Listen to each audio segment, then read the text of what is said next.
Bonsoir à tous et bienvenue sur le Cache du Salut. Aujourd'hui, nous allons répondre à une question essentielle. D'où vient le salut selon la Bible? Beaucoup cherchent à être sauvés, mais que dit la parole de Dieu à ce sujet? Restez jusqu'à la fin quand nous allons voir ensemble pourquoi nous avons besoin du salut, comment Dieu l'a rendu possible et comment nous pouvons l'obtenir. Pourquoi avons-nous besoin du salut? La Bible est claire. Tous les hommes ont péché et sont séparés de Dieu. Nous ne pouvons pas être sauvés par nos propres efforts. Voici ce que dit la Bible dans Romains 3, 23. Car tous ont péché et sont privés de la gloire de Dieu. Et dans Romains 6, 23, il est écrit: car le salaire du péché, c'est la mort, mais le don gratuit de Dieu, c'est la vie éternelle en Jésus-Christ, notre Seigneur. Le péché nous a séparés de Dieu et nous sommes incapables de nous sauver nous-mêmes. C'est pourquoi nous avons besoin de sauveurs. Et Dieu est l'origine du salut. Beaucoup pensent qu'ils peuvent obtenir le salut en faisant de bonnes œuvres ou en suivant certaines traditions. Mais non, la Bible nous dit que le salut vient uniquement de Dieu. Et dans Isaïe 43, le verset 11, il est écrit: c'est moi qui suis l'Éternel, et en moi il n'y a point de sauveur. Et dans Jonas 2, le verset 9, il est encore écrit: le salut vient de l'Éternel.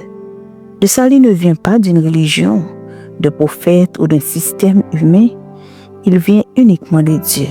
Et Dieu a choisi d'accomplir ce salut par Jésus-Christ. Dieu a tant aimé le monde qu'il a envoyé son Fils unique pour nous sauver. Jésus est le seul moyen d'être réconcilié avec Dieu.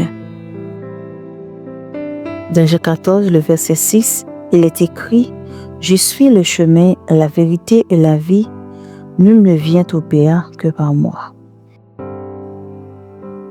Et dans Acte 2, le verset 14, la Bible dit: il n'y a de salut en aucun autre, car il n'y a sous le ciel aucun autre nom donné parmi les hommes par lequel nous devions être sauvés. Car Dieu a tant aimé le monde qu'il a donné son Fils unique, afin que quiconque croit en lui ne périsse point, mais qu'il ait la vie éternelle. Jésus a pris nos péchés sur lui, il est mort à notre place, et il est ressuscité pour nous donner la vie éternelle. Maintenant, la grande question: comment pouvons-nous recevoir le salut? Le salut est un don de Dieu. Nous ne pouvons pas le mériter, mais nous devons l'accepter par la foi. Dans Éphésiens 2, le verset 8 à 9, il est écrit: c'est par la grâce que vous êtes sauvés, par le moyen de la foi. Et cela ne vient pas de vous. C'est le don de Dieu. Ce n'est pas par les œuvres afin que personne ne se glorifie. Et dans Romains 10, le verset 9, il est écrit: si tu confesses de ta bouche le Seigneur Jésus, et si tu crois dans ton cœur que Dieu l'a ressuscité des morts, tu seras sauvé. Si tu crois en Jésus, si tu reconnais qu'il est mort pour toi et que tu l'acceptes comme ton Seigneur et Sauveur, alors tu es sauvé. Le salut nous donne une nouvelle vie en Christ. De Corinthiens 5, 17, si quelqu'un est en Christ, il est une nouvelle créature. Les choses anciennes sont passées, et voici toutes choses sont devenues nouvelles. Dans 1 Jean 5, le verset 11 à 12, il est écrit: celui qui a le Fils a la vie. Celui qui n'a pas le Fils de Dieu n'a pas la vie. Le salut transforme notre vie. Nous avons maintenant une relation avec Dieu, une nouvelle identité, la promesse de la vie éternelle. Le salut est gratuit, mais nous devons marcher avec Dieu chaque jour. Il lit la Bible, prie, rejoint une église qui prêche la vérité et reste fidèle à Jésus. Il est écrit dans Matthieu 24, le verset 13, « Mais celui qui persévérera jusqu'à la fin sera sauvé. » Et dans Philippiens 2, le verset 12, la Bible dit: Travaillez à votre salut avec crainte et tremblement. Aujourd'hui, nous avons vu que le salut vient de Dieu seul, qu'il est offert à travers Jésus-Christ et qu'il est reçu par la foi.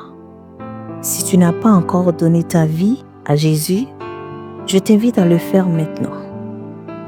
Car il est écrit dans Romains 10, 13, « Quiconque invoquera le nom du Seigneur sera sauvé ». Si tu veux accepter Jésus aujourd'hui, répète cette prière avec moi.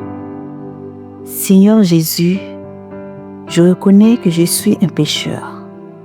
Je crois que tu es mort pour mes péchés et que tu es ressuscité. Aujourd'hui, je t'accepte comme mon Seigneur et Sauveur. Viens dans ma vie et transforme-moi. Amen. Si tu as fait cette prière, bienvenue dans la famille de Dieu. Que Dieu te bénisse et à très bientôt pour une nouvelle vidéo.